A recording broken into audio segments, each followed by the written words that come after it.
wajib memahami nas, memahami dalil sesuai dengan pemahaman salafus saleh dan penafsiran mereka dan apa yang dinukil dari mereka para sahabat Rasulullah sallallahu alaihi wasallam.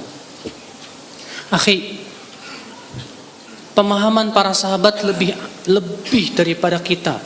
Mereka lebih faham tentang Al-Quran dan hadis. Kenapa, Pak? Ada yang bisa menyebutkan kenapa? Kenapa para sahabat lebih paham dari kita? Pertama, Al-Quran turun dengan bahasa mereka. Rasulullah berbicara dengan bahasa mereka. Dan mereka manusia yang paling fasih dalam bahasa Arab. Sudah begitu mereka langsung mengambil tafsir Al-Quran dari Rasulullah SAW. Sudah begitu mereka langsung melihat prakteknya Rasulullah SAW terhadap Al-Quran dan hadis. Otomatis, Pak, yang menyaksikan lebih tahu daripada yang tidak menyaksikan. Ya enggak? Makanya istilah orang Arab apa? Laisal khabar kal muayyanah. Sebatas mendengar tidak sama dengan melihat langsung. Para sahabat melihat langsung, kita cuma dengar. Kalau cuma dengar seringkali salah paham. Ya enggak, Pak? Maka dari itu orang yang langsung melihat Rasulullah sholat, langsung melihat bagaimana praktek Rasulullah, lebih paham daripada kita. Faham tidak ya akhwat Islam azani Allah wa iyyakum? Namun, Pak, dalam memahami pemahaman sahabat ini harus kita berikan kaidah-kaidahnya yang harus pahami. Pertama apa? Bahwa apa yang para sahabat lakukan, paham? Yang amalkan. Kalau itu diamalkan di zaman Rasulullah SAW dan disetujui oleh Rasulullah SAW, maka itu menjadi syariat. Adapun kalau sahabat itu mengamalkannya setelah Rasulullah wafat, paham tidak?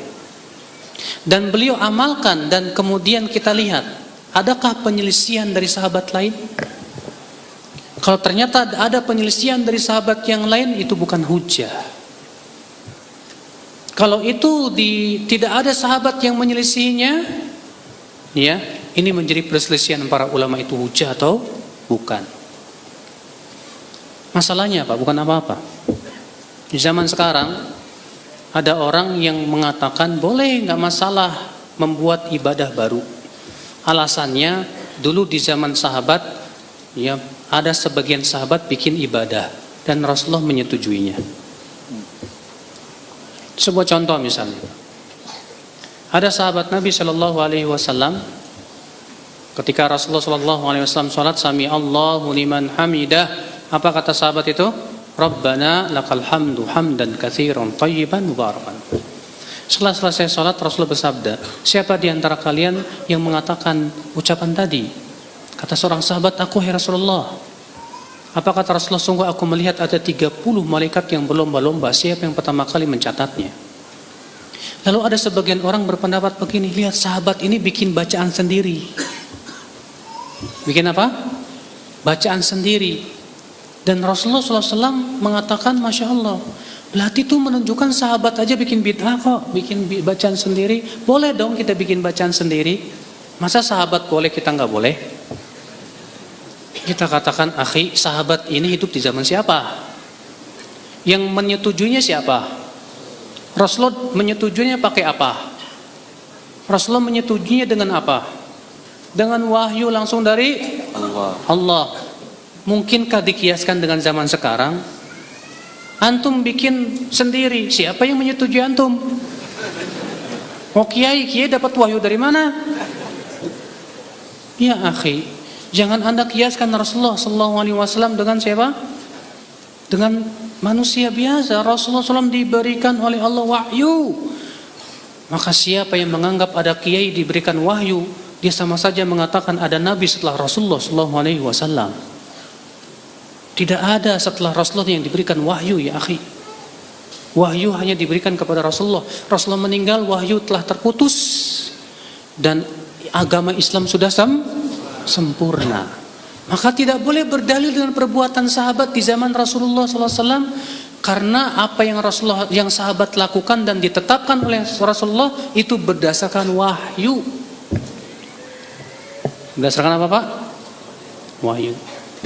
Maka dari itu ya akhi, kalau ada seorang sahabat berpendapat dengan suatu pendapat, kata Imam Syafi'i apa? Dilihat ada dua keadaan. Keadaan yang pertama, apakah pendapat sahabat ini masyhur di kalangan sahabat lain atau tidak?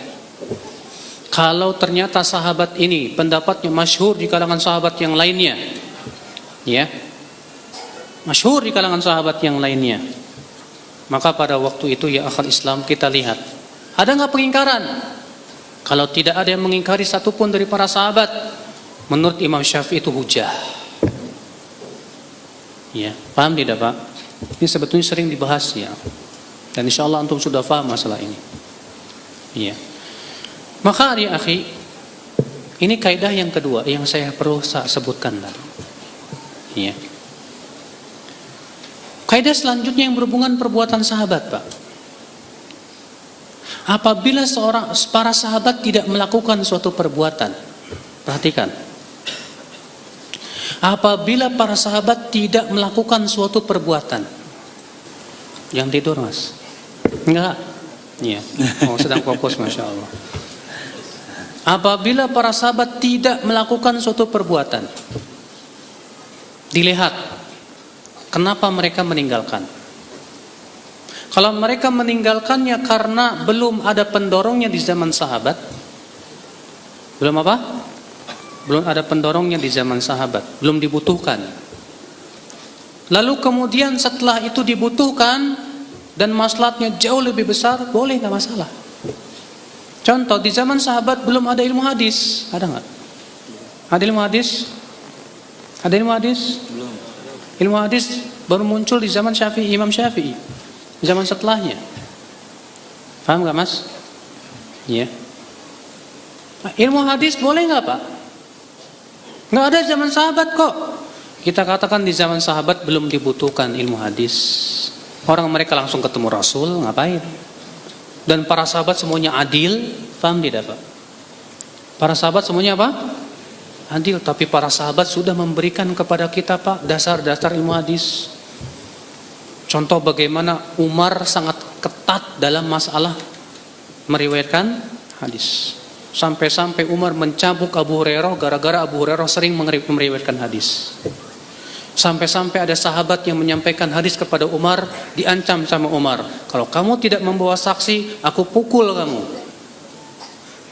Sebagaimana disebutkan dalam sebuah riwayat, Abdurrahman bin Auf datang kepada,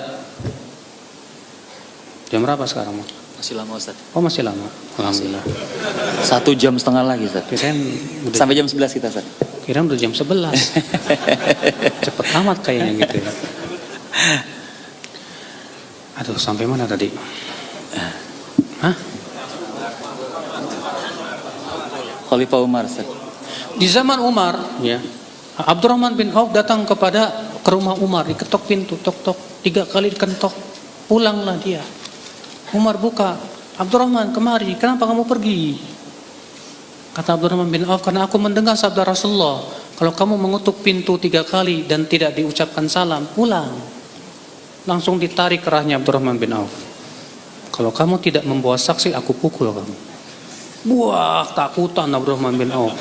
Ketemu Ibnu Mas'ud, wah diambil. Kamu Ibnu Mas'ud dengarkan hadis itu, dengar, ayo ambil. Masya Allah. Kata Umar apa? Aku tidak menuduhmu macam-macam. Tapi Umar ingin mengajarkan jangan sampai sembarangan dalam meriwayatkan apa? Hadis Nabi Shallallahu Alaihi Wasallam. Ibnu Abbas, ya di zamannya, tadinya beliau itu kalau mendengar ada sahabat yang berkata sabda Rasulullah, didengerin Pak, langsung dicatat baik-baik. Ibnu Abbas luar biasa. Tapi di zaman ketika para sahabat sudah banyak yang meninggal dunia, banyak orang-orang yang meriwayatkan sembarangan Pak. Sebagaimana Imam Muslim meriwayatkan dalam kitab Muqaddimah Sahihnya, ya, ada seorang tabi'in yang bernama Bashir bin siapa saya lupa. Dia menyampaikan hadis-hadis dari Rasulullah SAW. Maka apa yang terjadi? Faja'ala Ibnu Abbas la yaltafitu ilayya. Maka Ibnu Abbas tidak menengok kepadaku, tidak dengar. Maka aku berkata kepada Ibnu Abbas, aku sampaikan kepada kamu Rasulullah, sabda Rasulullah, kok kamu tidak mau dengar? Apa kata Ibnu Abbas? Inna kunna idza sami'na ahadan yaqulu qara Rasulullah ibtadaratu a'yununa wa aswasami'atu adanuna. Dahulu memang kalau kami mendengar ada orang yang mengatakan Rasulullah bersabda, mata kami langsung tertuju kepada dia.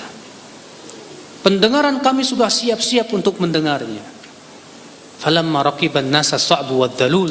Tapi ketika sekarang orang mengambil dari setiap orang, tidak peduli dan tidak memilah dan memilih.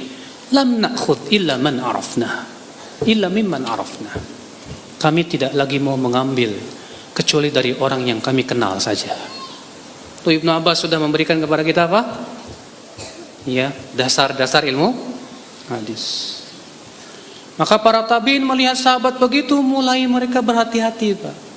Apalagi setelah muncul firqah-firqah sesat, Khawarij, Syiah dan yang lainnya, tambah ketat mereka, Pak. Iya, tapi belum ada kaidah-kaidah yang khusus dalam sebuah buku, belum. Tapi itu menjadi sebuah praktek amalia. Setiap perawinya dilihat, Mas, jangan tidur. Jangan bobo. Tajam banget. Dilihat, Pak. Dan subhanallah di majelisnya ilmu hadis itu, Pak, itu ada mukri dan ada yang ditugaskan untuk mencatat. Si fulan ketika mendengar hadis ini tidur. Si fulan ngobrol. Si fulan, iya. Sehingga ketika dia meriwayatkan hadis itu ketahuan, si fulan dia tidur. Ngapain liatin hadis? Makanya ya akhi, hati-hati sekali zaman dulu tuh. Ya. Kemudian baru ketika datang Imam Syafi'i dalam kitab Ar-Risalahnya, di situ beliau menyebutkan tentang kaidah-kaidah, tapi masih belum matang. Ya. Baru kemudian datang Imam Ar-Ramah Hurmuzi menulis kitab khusus, tapi belum matang juga. Datang lagi Imam Far, terus sampai datangnya Ibnu Salah. Beliau yang mematangkan ilmu hadis. Berarti ada di zaman sahabat tidak? Dengerin. Ada enggak di zaman sahabat? Enggak. Ilmu hadis? Kenapa tidak ada? Belum dibutuhkan, Mas. Ketika sudah dibutuhkan dan maslahatnya besar untuk membela Al-Quran dan hadis, boleh? Itu bid'ah? Bukan. Secara istilah bukan. Walaupun secara bahasa betul itu bid'ah, betul. Karena bid'ah secara bahasa itu artinya apa? Semua yang baru muncul. Ya. Perhatikan nih yang pertama nih. Kalau para sahabat tidak melakukan, kita lihat kenapa sebabnya. Yang pertama apa tadi? Para sahabat tidak melakukan karena belum muncul pendorongnya atau belum dibutuhkan di zaman tersebut. Atau yang kedua, apa itu? Para sahabat belum melakukannya karena masih ada penghalang-penghalangnya. Belum mampu mereka lakukan, Pak. Contoh, para sahabat nggak ada di zaman sahabat haji naik mobil. Ada nggak, Pak? Para sahabat haji naik apa? Onta, kuda. Iya. Nah, sebagian orang ada yang berkata begini, kalau kita ngikutin sahabat, berarti kita naik onta dong.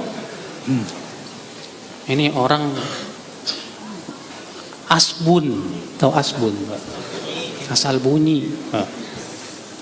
Ya pantas aja di zaman sahabat Pak naik onta. Coba zaman sahabat ada mobil, mereka pasti naik mobil, Pak. Ya. Keyakinan para sahabat, Pak, masalah dunia itu halal pada asalnya. Saya berikan contoh. Yang pertama kali membuat pos kilat siapa? Umar bin Khattab.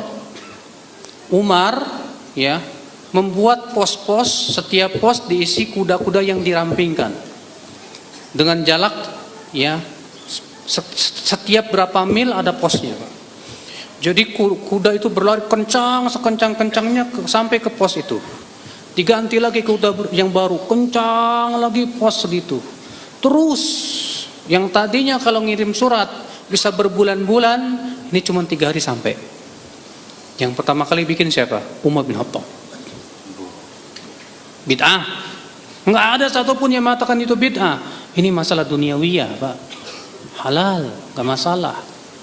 Makanya seluruh para ulama usul fikih, ya, ketika mereka menafsirkan, mereka mengambil firman Allah dalam surat Al-Baqarah 29. Walladzi khalaqalakum ma fil ardi jami'a. Dialah Allah yang telah menciptakan untuk kalian apa yang ada di bumi ini. Para ulama usul fikih mengambil dari ayat itu apa? Bahwa sesuatu yang berhubungan masalah dunia pada asalnya apa? Halal. Nggak boleh diharamkan sampai ada dalil. Ini buktinya Umar membuat sesuatu yang tidak ada di zaman Rasulullah. Bid'ah? Ya bid'ah secara bahasa. Secara istilah? Enggak. Ya. Secara istilah tidak termasuk bid'ah. Karena bid'ah itu khusus dalam masalah apa? Ibadah. Dalam masalah apa? Din, agama. Saudaraku ya akhwal Islam. Umar pula yang pertama kali membuat diwan. Diwan itu sebuah apa? Catatan yang berisi nama-nama para tentara yang ikut berjihad. Dan mereka itu kemudian diberikan dari Baitul Mal kaum muslimin untuk dibagikan kepada para tentara itu. Umar juga yang pertama kali memberikan peraturan, setiap yang jadi gubernur beliau akan hitung kekayaannya berapa. Kekayaan gubernur itu dihitung sama Umar, Pak. Ya. Kalau dia punya kekayaan melebihi gajinya, Umar merasa heran. Kamu dari mana? Ditanya sama Umar sedetail-detailnya. Kalau dia bilang, ya saya berbisnis dan yang lainnya. Lalu bagaimana rakyat kamu tidak urus itu? Tak sembarangan di zaman Umar itu, masya Allah. Maka dari itulah ya akhi, yang para sahabat tidak lakukan tidak lepas yang pertama tadi, mereka tidak lakukan karena apa? Belum dibutuhkan. Yang kedua apa? Mereka tidak lakukan karena masih ada penghalangnya. Yang ketiga apa Pak? Mereka tidak lakukan padahal dibutuhkan di zaman mereka. Dan tidak ada juga penghalang yang mereka mampu lakukan. Berarti itu menunjukkan memang para sahabat meyakini itu tidak disyariatkan. Para sahabat meyakini itu tidak. Saya mau tanya sama antum. Antum sama para sahabat siapa yang lebih cinta kepada Rasulullah? Sahabat. Antum lebih cinta dari sahabat? Hah? Siapa yang berani mengatakan saya lebih cinta dari para sahabat kepada Rasulullah? Enggak ada apa-apanya cintanya kita dengan para sahabat ya akhi. Tapi adakah di antara sahabat yang merayakan kelahiran Rasulullah? Ada? Mana ada para sahabat yang akan Islam merayakan kelahiran Rasulullah SAW? Padahal mereka orang yang sangat mencintai Rasulullah SAW. Tidak ada. Mampu tidak mereka lakukan? Sangat mampu. Tapi kok mereka tidak lakukan? Itu menunjukkan memang tidak disyariatkan. Ini kan kita adalah mencintai Rasulullah. Emang antum sama para sahabat lebih cinta antum ya? Mencintai Rasulullah SAW itu dengan cara mengikuti apa? Sunnahnya, menghidupkan sunnah-sunnahnya yang akan Islam. Makanya yang akhi, ya merayakan kelahiran Rasulullah di zaman sahabat belum ada, di zaman tabi'in belum ada, di zaman tabi'in belum ada, di zaman imam yang 4 belum ada. Kapan muncul? Tahun 362 Hijriah. Itu pun yang pertama kali melakukannya Banu Fatimiyah dari kalangan Syiah. Ya akhal Islam, lihatlah ya sejarah dalam masalah ini. Tawasul atau tabaruk kepada orang soleh. Di zaman sahabat Pak, mereka tabaruk hanya kepada Rasulullah. Ya, dengan rambutnya Rasulullah atau dengan pakaiannya Rasulullah, bahkan dengan ludahnya Rasulullah SAW. Kalau Rasulullah meludah itu Pak, ditangkap ludahnya sama sahabat. Wah. Ya. Tapi apakah ada para sahabat yang tabaruk kepada Abu Bakar? Hah? Mas, udah capek ya? Atau kita istirahat dulu nih? Kita rehat Ustaz. Ya sebentar, kita lanjutkan dulu. Ada tidak para sahabat yang tabaruk kepada Abu Bakar? Kepada Umar? Kepada Utsman? Kepada Ali bin Abi Thalib? Adakah yang lebih baik daripada Abu Bakar? Manusia terbaik setelah Rasulullah siapa? Abu Bakar. Kemudian siapa? Umar. Kemudian siapa? Uthman. Ada nggak sahabat yang tabaruk dengan ludahnya Abu Bakar? Sekarang Pak, kalau di zaman sekarang ada nggak yang bertabaruk dengan kiai? Nih, ludah saya nih mau nggak? Ya akhi, tabaruk yang dilakukan oleh para sahabat hanya untuk Rasul. Makanya memang ada sebagian ulama yang mengatakan boleh tabaruk kepada orang soleh, dikiaskan kepada Rasulullah. Tapi perlu ketahui Pak, dalil mereka membolehkan itu hanya kias, dikiaskan dengan Rasulullah. Sekarang ya akhi, kalau kias itu benar, yang pertama kali pasti melakukan para sahabat, para tabi'in, para tabi'ut tabi'in. Demikian pula imam yang empat. Adapun riwayat yang mengatakan Imam Syafi'i tabaruk dengan kuburan Abu Hanifah, itu riwayat tidak ada sanadnya. Ya. Maka dari itulah ya akhwal Islam azani Allah wa iyyakum, tabaruk hanya untuk Rasulullah, tidak untuk selain, dan tidak bisa dikiaskan Rasulullah dengan manusia biasa.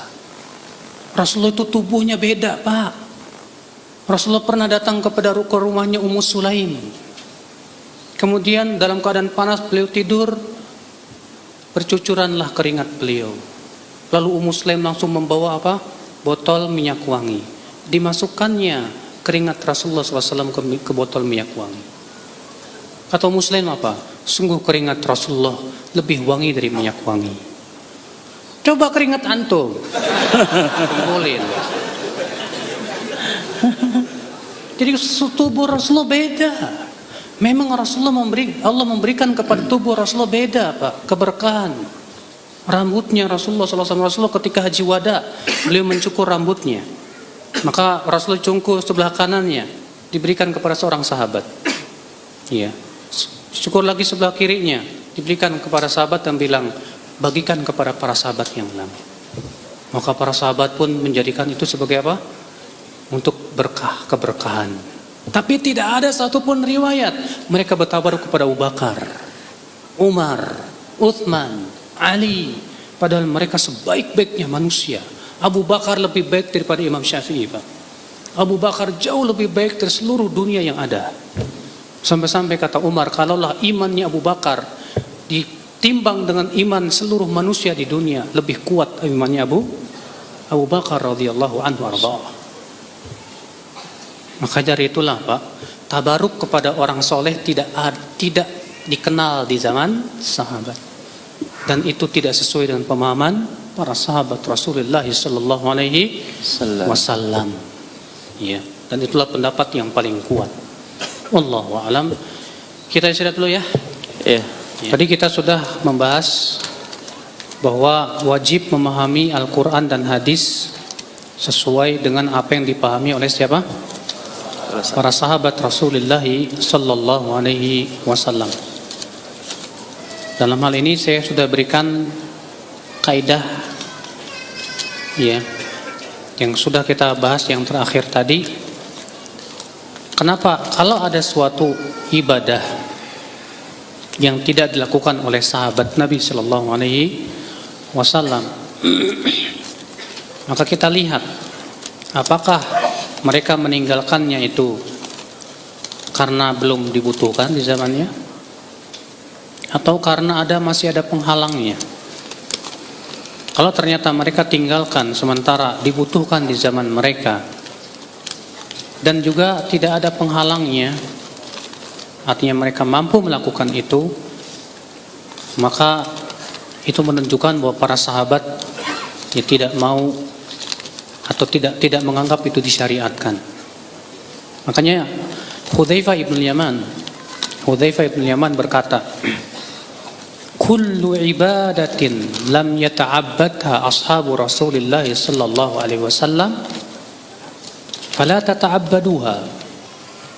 Setiap ibadah yang tidak pernah dilakukan oleh para sahabat Rasulullah sallallahu alaihi wasallam, maka jangan kalian yang melakukannya.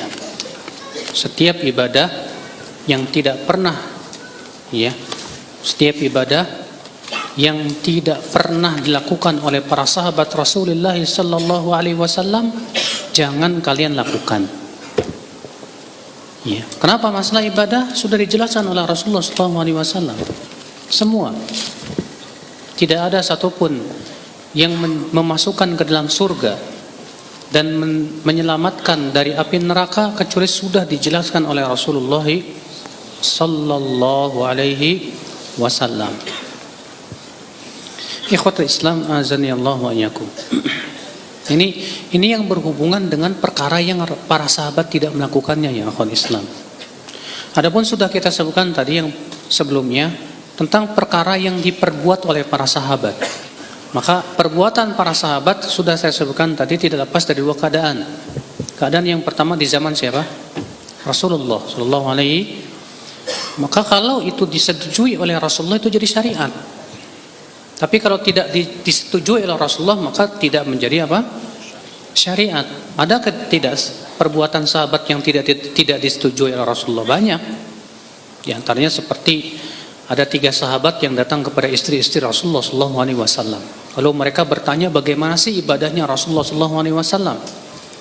Ketika diberitahu bagaimana ibadah Rasulullah, apa yang terjadi? 3 orang ini berkata, "Aina nahnu min Rasulillah?" Siapa kita dibandingkan dengan Rasulullah SAW? Kalau Rasulullah kan sudah diampuni dosanya yang telah lalu maupun yang akan datang, sedangkan kita tidak. Apa kata mereka? Salah satu mereka berkata, "Saya akan sholat malam terus menerus, tidak akan pernah tidur." Yang satu berkata, "Saya akan berpuasa terus menerus, tidak akan berbuka." Yang satu berkata, "Saya tidak akan menikah." Makanya rupanya ya tiga orang ini ucapannya sampailah kepada Rasulullah sallallahu alaihi wasallam. Mendengar itu Rasulullah bersabda, "Antumul ladzina qultum kadza wa kadza." Apakah kamu yang pernah melakukan perbuatan ini dan begitu? Kamu yang mengatakannya? Kata mereka, "Betul ya Rasulullah." Kata Rasulullah, "Apa ama wallah inni akhsyakum lillah wa atqakum lah." Ketahuilah demi Allah, aku ini lebih takut dari kalian dan lebih bertakwa dari kalian. Tapi aku sholat, aku pun tidur malam. Aku berpuasa, aku pun berbuka. Dan aku menikah. Maka siapa yang tidak menyukai sunnahku, maka ia bukan dari golonganku, kata Rasulullah SAW. Maka boleh nggak kita mengikuti sahabat yang 3 orang tadi? Nggak boleh. Kenapa? Karena diingkari oleh Rasulullah SAW. Tidak sesuai dengan perbuatan Rasulullah SAW. Pernah juga sahabat Pak, di perjalanan mereka berzikir dengan keras. Ketika melewati tempat tinggi mereka ucapkan Allahu Akbar dengan keras. Ketika turun subhanallah dengan keras. Apa kata Rasulullah? Irba'u ala anfusikum fa innakum la tad'una asaman wala ghaiba. Kalian ini kasihani diri kalian sendiri itu. Kalian tuh tidak sedang menyeru Allah yang tuli lagi jauh. Akan tetapi kalian sedang menyeru Allah yang maha mendengar lagi maha dekat. Iya. Maka perbuatan sahabat ini bisa diamalkan Pak? Tidak bisa. Kecuali yang ada dalilnya jelas ditetapkan oleh apa? Dalil. Dan perlu diketahui Pak, para sahabat tidak ada yang berani di antara mereka yang berani berbuat bid'ah dalam agama. Jangankan para sahabat, guru mereka yaitu Rasulullah saja gak berani mengucapkan kalau belum dapat dalil dari Rasulullah, dari Allah langsung. Rasulullah pernah didatangi seorang sahabat dan bertanya, "Ya Rasulullah, aku sedang berihram sementara kutuku berjatuhan ini." Sementara kan kalau sedang berihram gak boleh cukur rambut. "Dan aku sudah tidak kuat dengan kutuku ini ya Rasulullah." Maka Rasulullah pun tidak berani menjawab, diam Rasulullah. Tak lama kemudian diberikan wahyu kepada Rasulullah SAW. Setelah selesai dapat wahyu, Rasulullah bertanya, "Mana tadi yang bertanya kepadaku?" Kata Rasulullah, "Cukurlah rambutmu dan bayarlah hadyu dam, menyembelih seekor kambing." Baru Rasulullah berani jawab. Belum dapat wahyu, Rasulullah SAW tidak berani jawab. Ya. Demikian pula para sahabat Rasulullah SAW. Makanya metode yang paling luar biasa ya akhwal Islam dalam memahami din ini hanyalah metode para sahabat Rasulullah sallallahu alaihi wasallam. Di antara metode para sahabat, Pak, mereka tidak pernah mendahulukan ucapan siapapun di atas ucapan Allah dan Rasulnya. Ini metode agung yang diajarkan oleh para sahabat kepada kita, Pak.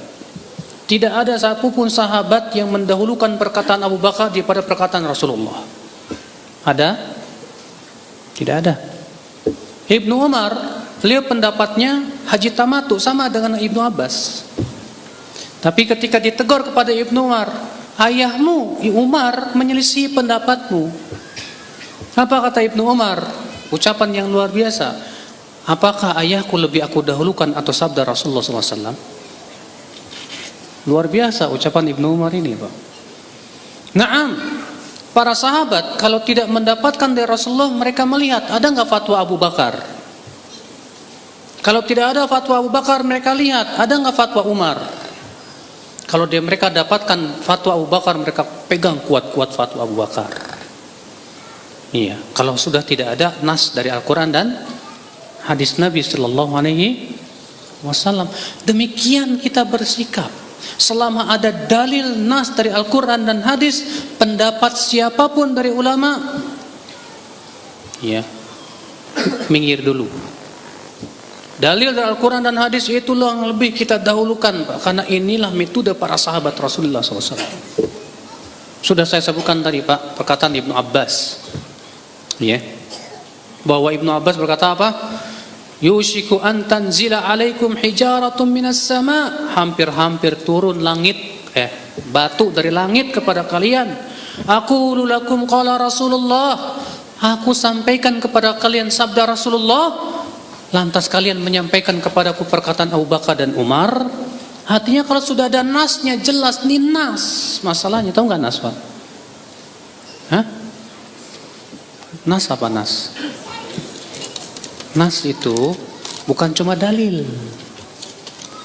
Dalam ilmu usul fikih, dalil itu, Pak, dari sisi jelas atau tidak penunjukannya itu dibagi. Ada nas, ada zahir, ada mujmal, ada mubayyan. Nas itu adalah dalil yang maknanya cuma satu, tidak ada makna yang lain.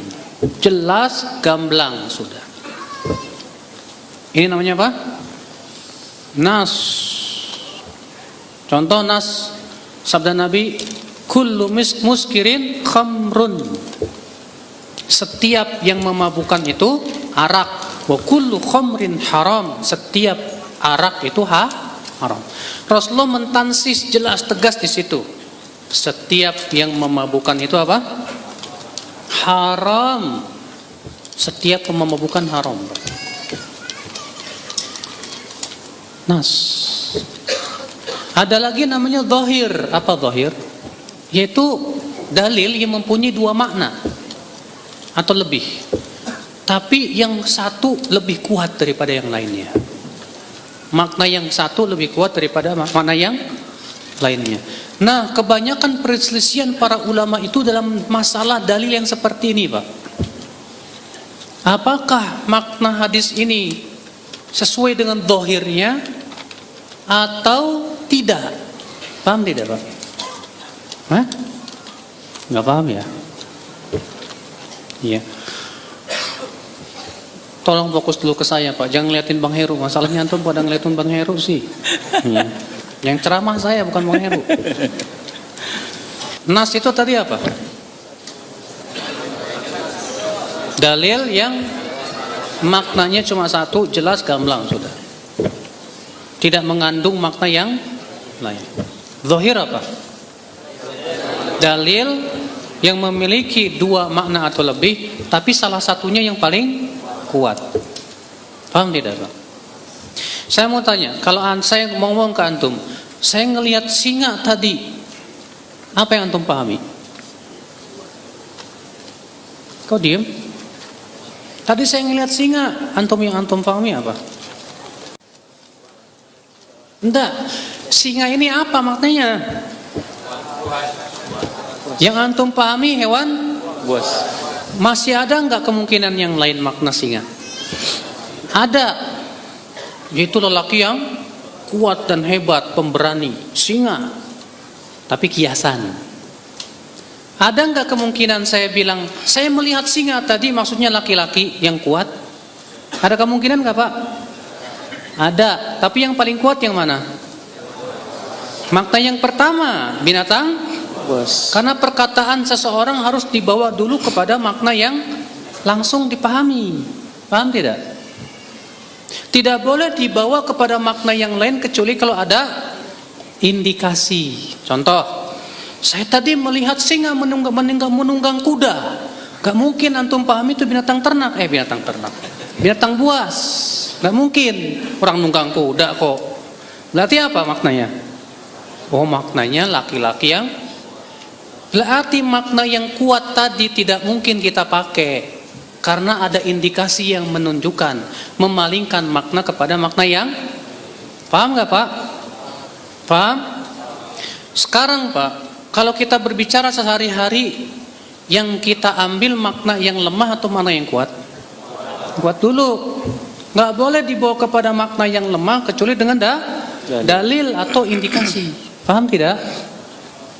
Kalau ada orang tua berkata kepada anaknya, "Nak, beliin ayam ke pasar. Pulang-pulang bawa kambing." Bapaknya bengong, "Kamu kok bawa kambing?" "Pak, yang saya pahami kata ayam itu binatang ternak. Jadi saya pahami dari perkataan Bapak semua binatang ternak bisa saya beli." Boleh nggak bapaknya marah Pak? Ngambek. "Woi, ayam tuh beda sama kambing, tahu?" Ayam ya ayam, jangan dipahami yang lain. Paham nggak Pak? Kalau orang itu memahami dalil belum apa-apa sudah dibawa kepada makna yang lemah dan dibuang makna yang kuat tanpa ada apa? Dalil atau indikasi, inilah Pak kesesatan. Ya. Maka dari itulah yang akal Islam. Kalau ada orang misalnya mengatakan, ya, oh makna ayat ini kiasan aja, sebenarnya maknanya begini. Kita minta dalilnya mana? Kalau itu kiasan, buktinya apa? Kalau Al-Quran itu Pak dibawa kepada makna yang lemah dulu, berarti Al-Quran gak fasih. Disebut fasih itu kalau kita langsung pahami tanpa harus berpikir terlebih dahulu. Maksudnya dalam berpikir dalam artian maknanya jelas, artinya sesuai yang tampak kepada kita. Kita berbicara sehari-hari aja pasti memahami sesuai dengan makna yang kuat, ya nggak? Mas, tolong dong ambilin baju saya. Tolong dong ambilin baju. Ya. Pasti yang antum pahami baju apa Pak? Hah? Pakaian. Ya udah. Nggak mungkin antum berpikir, oh baju mungkin pakaian kan ada dua, ada celana, ada baju. Ya udahlah, yang penting saya pakaian lah, ambil lah. Celana diambil. Salah. Tolong dong ambilin pensil, pulpen diambil. Salah Pak seperti ini. Jadi kalau nas beda dengan dohir. Paham tidak? Jadi kalau sudah ada nas, pendapat siapapun minggir. Kias minggir, nggak boleh. Tapi kalau zahir dilihat, ya ada nggak dalil yang memalingkan dari makna zahir kepada makna yang? Kalau tidak ada, wajib kita memegang kepada zahirnya dulu. Paham tidak Pak? Nah, makanya Pak, ini keyakinan seluruh ulama, wajib memahami dalil kepada zahirnya dulu. Nggak boleh dibawa kepada makna lain yang lemah kecuali dengan dalil. Kita yang berpegang kepada zahir seringkali disebutnya oleh orang apa? Zahiri itu. Tahu nggak zahiri Pak? Terlalu memahami sesuai dengan teks dan lahiriah. Masya Allah Pak. Saya bilang kalau kita nggak lahiriah, susah loh kita berinteraksi. Karena semua ucapan manusia pasti sesuai dengan lahiriahnya dulu kita pahami, ya nggak? Demikian pula perkataan Allah dan Rasulnya. Harus. Ini sahabat. Saya berikan contoh. Para sahabat itu mengambil ayat sesuai dengan lahiriahnya dulu. Sampai ada dalil yang memalingkannya. Ketika Allah turunkan firman-Nya, alladzina amanu walam yalbisu imanahum bidzulmin ulaika lahumul amnu wa hum muhtadun. Dan orang-orang yang beriman dan tidak mencampuri iman mereka dengan kezoliman. Perhatikan Pak, dalam bahasa Arab zalim di sini nakiroh, dalam bentuk nafi, peniadaan lagi. Dalam bahasa Arab nakiroh dalam bentuk nafi ini mempunyai makna umum. Mana apa? Berarti mencakup semua kezoliman. Semua apa? Kezoliman. Paham tidak? Dan orang-orang yang beriman dan tidak mencampuri iman mereka dengan kezoliman, bagi mereka keamanan dan mereka dapat hidayah. Mendengar ini sahabat berat banget Pak mendengar ayat ini. Wallahi berat para sahabat. Datanglah mereka kepada Rasulullah, ya Rasulullah, berat sekali ayat ini ya Rasulullah. Siapa di antara kami yang tidak pernah berbuat zolim ya Rasulullah? Paham tidak Pak? Lihat para sahabat mengambil memaknai kata zolim dalam ayat ini sesuai dengan apa? Bentuknya dulu yang bersifat apa? Umum. Kata Rasulullah, ya Rasulullah, siapa di antara kami yang tidak pernah berbuat zolim ya Rasulullah? Kalau ternyata syarat untuk dapat keamanan, dapat hidayah, tidak pernah buat zolim, kami tidak mampu itu ya Rasulullah. Karena kami manusia pasti pernah berbuat apa? Dosa. Sedangkan dosa termasuk kezoliman enggak? Sekecil apapun dosa zolim nggak Pak? Zolim. Makanya sahabat paham usul fikih nggak? Paham banget. Mereka paham betul-betul bentuk bahasa Arab karena kefasihan mereka.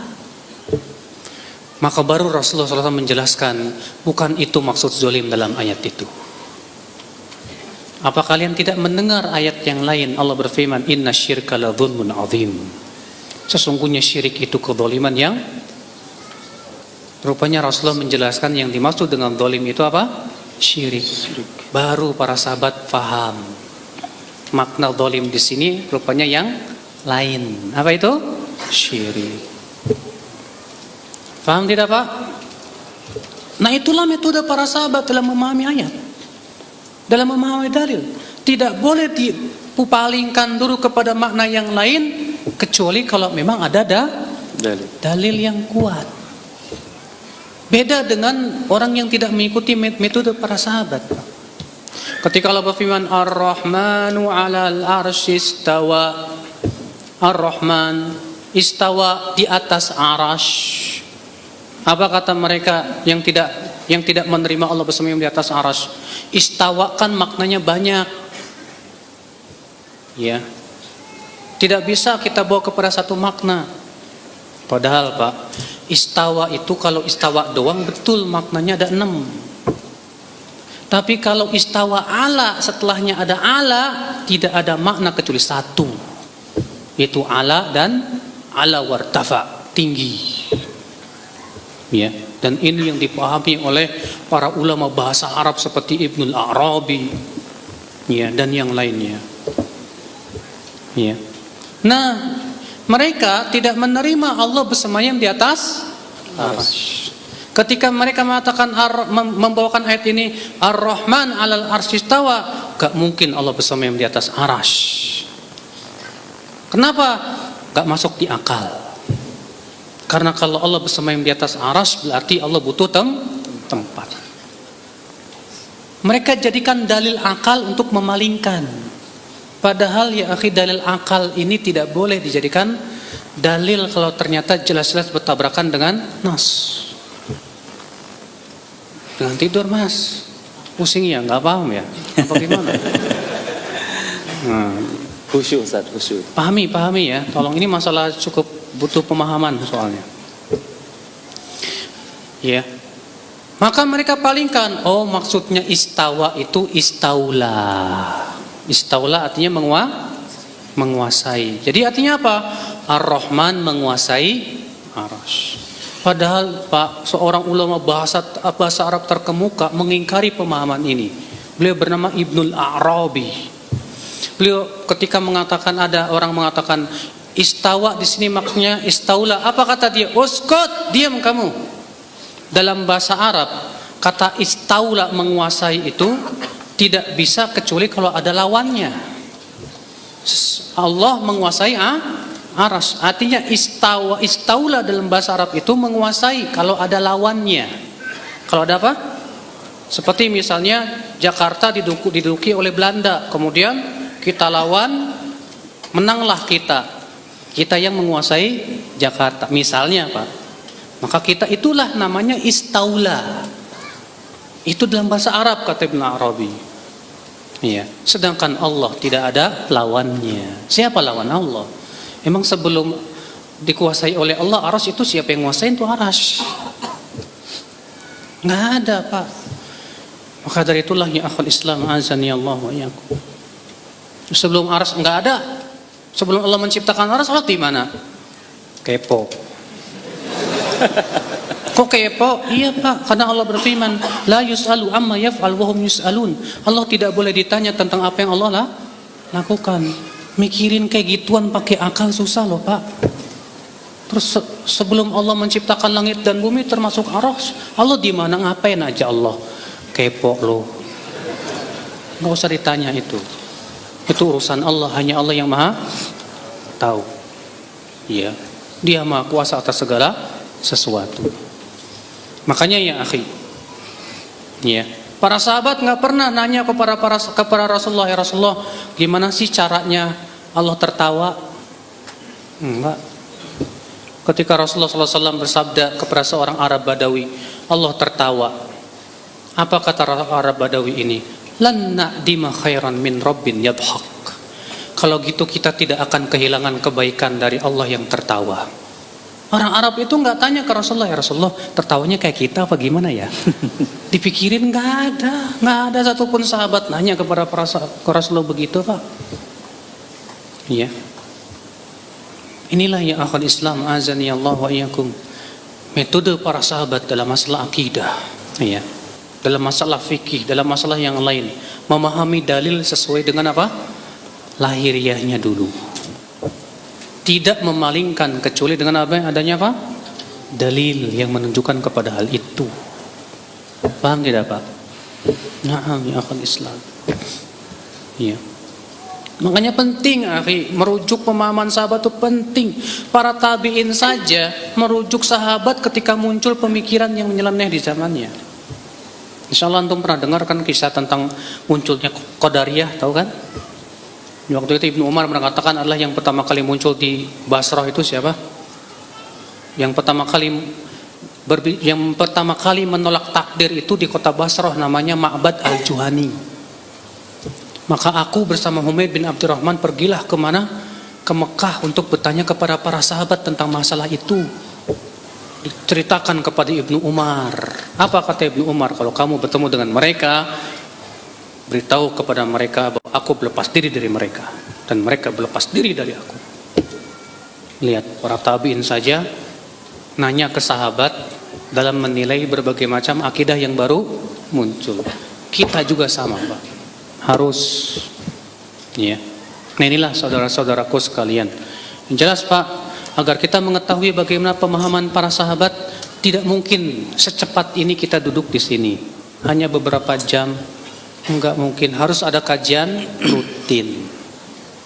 Merujuk langsung kepada kitab-kitab para ulama yang telah menyebutkan dengan sanad-sanadnya kepada para sahabat. Ya, baca tuh kitab Al-Ajuri. Imam Al-Ajuri dalam kitabnya Asy-Syariah, Imam Al-Barbahari dalam kitab Syarh Sunnah, demikian pula Imam Al-Muzani, Imam Al-Laka'i dalam kitab I'tiqad Syarh I'tiqad Ahli Sunnati wal Jamaah dan yang lainnya. Allahu a'lam.